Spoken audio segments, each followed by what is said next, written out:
So when we were getting ready with the girls, it was exciting. We were having a nice time with each other, with champagne, lots of giggles. Hannah and I just started by having breakfast, looking after Jack, and then everybody's arrived and you know it's going to be all right. And Hannah started to calm down then because the hairdresser was there, the makeup artist was there, Jack was asleep. She just looked beautiful and everybody helped her. And then all of a sudden, sort of an hour to go, we were getting ready. I was getting into my dress with them. It sort of started to dawn on me, but in a good way. So the girls helped me get ready. We got into the dress, which took a little bit longer than expected. So we came back to find the house cluttered with makeup, hair dryers, people making noise. It was then time to show my dad the dress. Came out and didn't think I'd get emotional, but as soon as I saw him, I sort of started to well up and cry. Just seeing his face was amazing. And then we got in a big car and came to the wedding. It was really quiet. We were just chatting away about things, and actually, ironically, not too much about the actual wedding itself. It was all about the people we were going to see and how excited we were. When we were getting ready, it was a little fraught. I was an usher down at the time. We arranged for Robert and the best man and the groomsmen to come and have some champagne with us. And Robert was very calm, very relaxed. He wasn't at all stressed. We felt the same. When you're getting married at 2 o'clock in the afternoon, you think you've got all day. The time very quickly disappears from you, and once you've ironed your shirts and your groomsman's shirt, the deadline for the transport comes upon you, and it's not the relaxing time you think. That time went so quickly, constantly looking at my watch to try and slow time down. The worry was, don't rain, don't spoil it. We've got a nice venue and we've got a nice church. Don't spoil it for the weather, and thank goodness it didn't. You sat there next to your best mate, and all you can think is, where's Hannah? What's she going through? And then when that music starts playing and the people stand up, then it hits you what's about to happen. I saw Hannah in church. She looked so beautiful. Watching the children together saying their vows. They just enjoyed it. They both sounded like they really meant it. It was lovely. We were walking down the aisle, clinging on to my dad, but as soon as I saw Rob, everything was all right. And I saw his smile, and that sort of made me walk that bit quicker down to see him. You look amazing. It's on trouser suit. Don't think we stopped smiling throughout. Just seeing Rob's smile was lovely. And then we got married. Hannah, I give you this ring. As a sign of our marriage, With my body, I honour you, all that I am, I give to you, and all that I have, I share with you. within the love of God, Father, Son, and Holy Spirit. What is real? Asked the rabbit one day. I suppose you are real. Someone made me real, he said. Love is not envious or boastful or arrogant or rude. I therefore proclaim that they are husband and wife.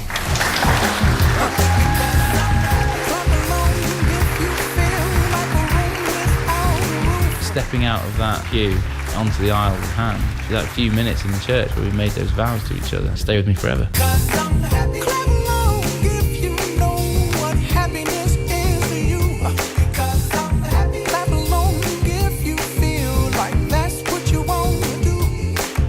Have 100 people, with big smiles on their faces, coming over to you and wishing you all the best. It's completely overwhelming. It's just fantastic. My son Joshua followed his big sister to Pangbourne. At the age of 2, she loaded him into our washing machine. Happily, Susan arrived just before Hannah engaged the spin cycle. And for any of you here who would doubt her ability with the human cannonball, here is that picture.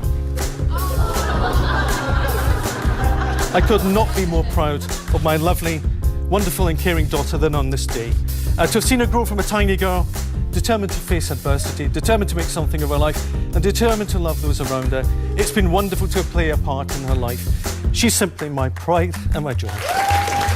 Now on to the star of the show, the most beautiful woman in the world, my best friend, and I'm still pinching myself saying this, my wife. Han, you looked absolutely stunning today. You literally took my breath away. I could not stop smiling. You truly are a MILF.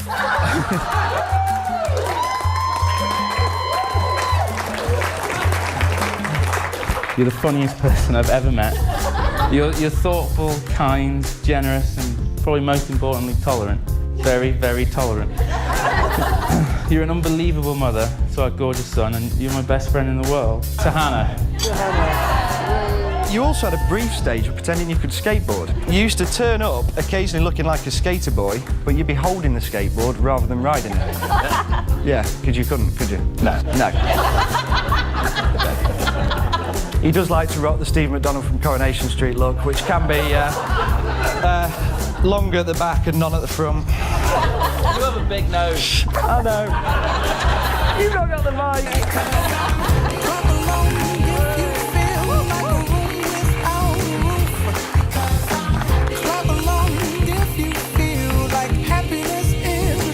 To see them join together as man and wife has been a true delight for me, and I can't think of a better union than my daughter Hannah to her new husband Robert, and I just rejoice in the moment. Love every day with each other and love being with Jack. I can't wish for a nicer Mrs. Perry to join the family. Look after each other, be kind to each other. If you do that, then the future will be a very, very long and happy one. Han, you are the most beautiful woman I've ever seen in my life, and you're out of my league. I don't know how this happened. I'm going to spend every day of our lives together trying to make you love me more and do everything I can to earn the love and respect from you that I have for you. Rob, seeing you today was just amazing. You looked absolutely gorgeous. You've made me the happiest girl in the world by being my husband. And I can't wait for us to spend the rest of our lives together. Come on.